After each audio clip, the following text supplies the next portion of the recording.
প্যান্ডেলটার মাধ্যমে এই ক্লাবের যারা সদস্য রয়েছে তারা এটাই বোঝাতে চেয়েছে আজকালকার বাচ্চা কিন্তু মোবাইল ছাড়া কিচ্ছু বোঝে না। দেখেন সবার হাতে মোবাইল রেখেছে, তাই এই স্ট্যাচুগুলোতে মোবাইল রেখেছে যে আজকালকার বাচ্চা কিন্তু মোবাইল ছাড়া কিচ্ছু বসে না। খাওয়া থেকে শুরু করে এমনি খেলা, আমরা যে খেলাগুলো খেলতাম সেই খেলাগুলো কিন্তু এখনকার বাচ্চারা আর খেলে না। খালি মোবাইল আর মোবাইল নিয়ে দেখো সব কয়েকটা মোবাইল এদের হাতে দেওয়া আছে।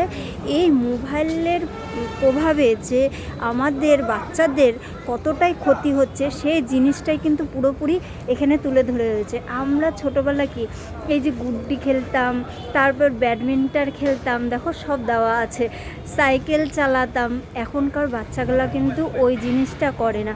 মাঠে ঘাটে খেলতাম, তারপর কাবাডি খেলতাম, কত রকমের খেলাই না খেলতাম, কিন্তু এখনকার বাচ্চা কাচ্চারা কিন্তু সেই জিনিসগুলো বেশিরভাগই জানে না। বেশিরভাগ বাচ্চাই কিন্তু সেই আমাদের শৈশবকালটা যেরকম ছিল সেই জিনিসটা কিন্তু ওরা জানে না। তাই এই প্যান্ডেলের মাধ্যমে এই যে প্যান্ডেলটা তুলে ধরেছে তারা কিন্তু এই প্যান্ডেলের মাধ্যমে বুঝিয়ে দিতে চাচ্ছে বাবা মাকে, আজকালকার বাবা মাদের সবাইকে বোঝানোর চেষ্টা করছে যে মোবাইল কতটাই খারাপ।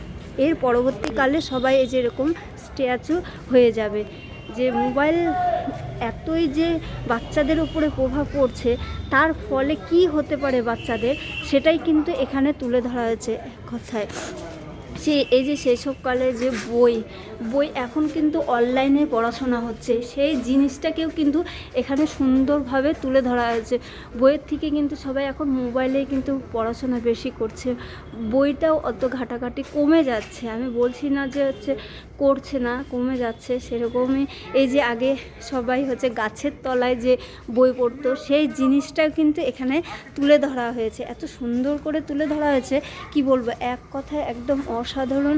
তোমরাও এই জিনিসটা যদি দেখতে চাচ্ছ তোমরা কিন্তু চলে আসতে পারো।